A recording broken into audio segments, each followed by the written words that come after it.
The bathroom plumbing was not just a minor leak. At first, I thought the repair work would be done in a matter of minutes, but in reality, it took more than 2 hours. How's it going? I heard Casey's voice from behind.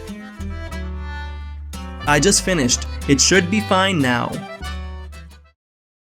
When I turned around, Casey was pointing a handgun at me. For a moment, I couldn't fully understand the situation and froze. Did you shoot Trumpton? Huh? Has this old woman lost her mind? CNN is reporting that you shot Trumpton. Casey, stop with the bad jokes. There's no way I would do something like that. Indeed, the person who shot the presidential candidate wouldn't be here walking a dog and fixing pipes. Casey lowered the handgun she had pointed at me.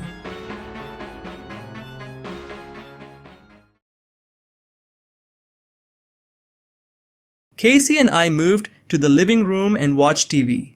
Of course, it was CNN. On the screen, my face was clearly displayed, and the report was about something unbelievable. Suspect Thomas Crew reportedly worked at a local nursing home after graduating from high school, and his work ethic was said to be serious. The rifle used in the shooting of Mr. Trumpton was purchased by suspect Crew at a gun shop in Pennsylvania last year, according to the police. That's a lie. This must be some kind of mistake. I looked at Casey like a puppy seeking help. I don't have a gun. I've never bought one. My family doesn't own any guns either. Are you saying that the police and CNN are lying? Yes, exactly. Thomas, I know what kind of person you are. I trust you. However, in this world, sometimes things happen that are utterly unreasonable. I listened carefully to the words of this elder woman. Her advice seemed like it could solve all of my problems. You should run away right now. Huh? Me, innocent, on the run. That would be like admitting I'm the criminal.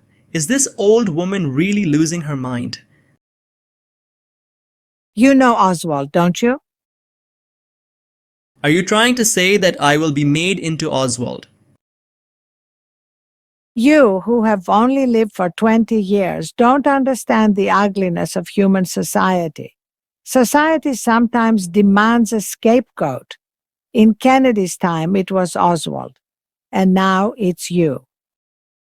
Ridiculous.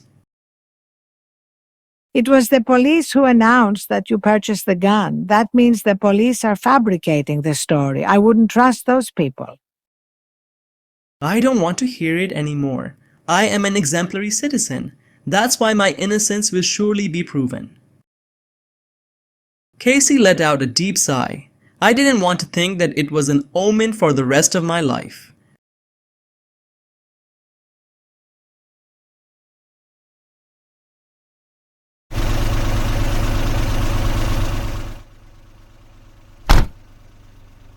Once I was placed in the police vehicle, I looked outside. Casey was standing on the wooden deck, looking at me. John was with her too. The man who got into the seat next to me introduced himself as Terence MacDonald. About an hour ago, when I called the police on my smartphone, he was the one who responded to me. He introduced himself as the person in charge of this case. I handed my smartphone to one of Terence's subordinates before getting into this car.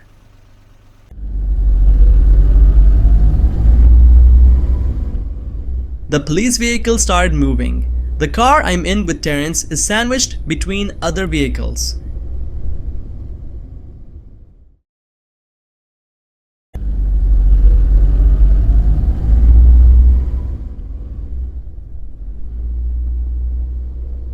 First of all, Thomas, thank you for turning yourself in. I did not intend to turn myself in. I am innocent. I know, I'm sorry, I misspoke. We don't believe you shot Trumpton. This is some kind of mistake, please don't worry. The media also seems to be spreading false information. We will take responsibility and have it corrected. Of course, an apology to you is also necessary. Terrence's words gave me a sense of relief.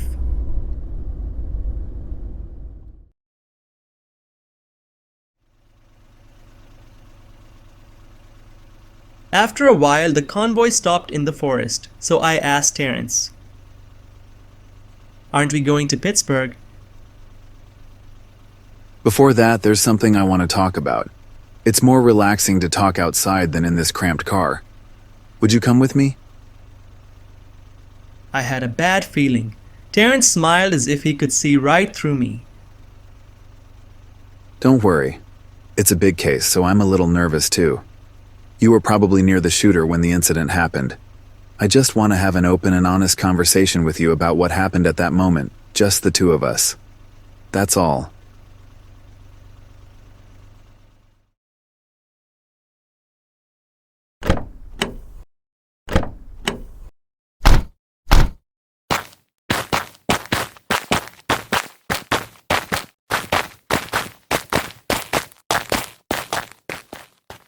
Terence and I got out of the car and started walking into the dark forest together. Terence was the one holding the flashlight. The other investigators remained around the convoy parked at the edge of the road.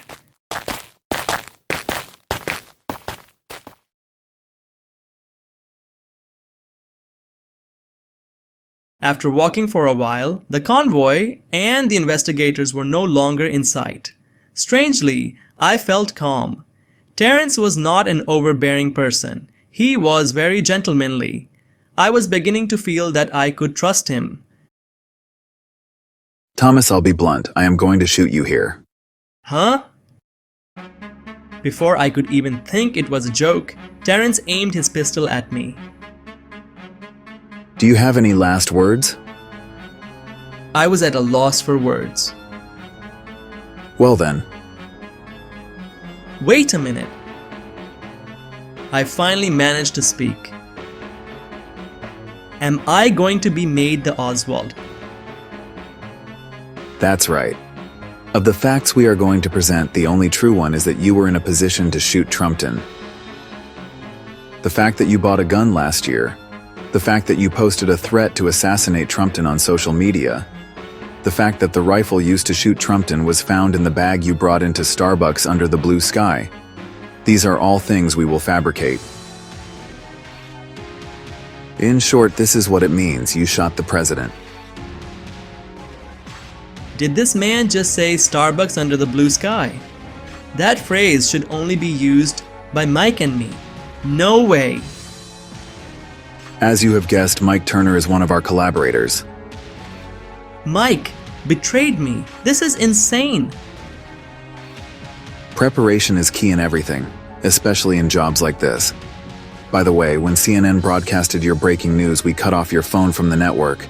A few people tried calling you, but they should have been unable to get through. Terence placed his finger on his earpiece. It seemed like he was listening to the radio. This is very good news for us. It seems that Trumpton has died at the hospital where he was transported. A creepy smile appeared on Terence's face. Oh, I forgot to mention. The fact that you, the suspect, attempted to escape from the police and were shot dead as a result is also a fact that we will fabricate. I nearly lost my sanity and stood frozen in the midst of intense confusion.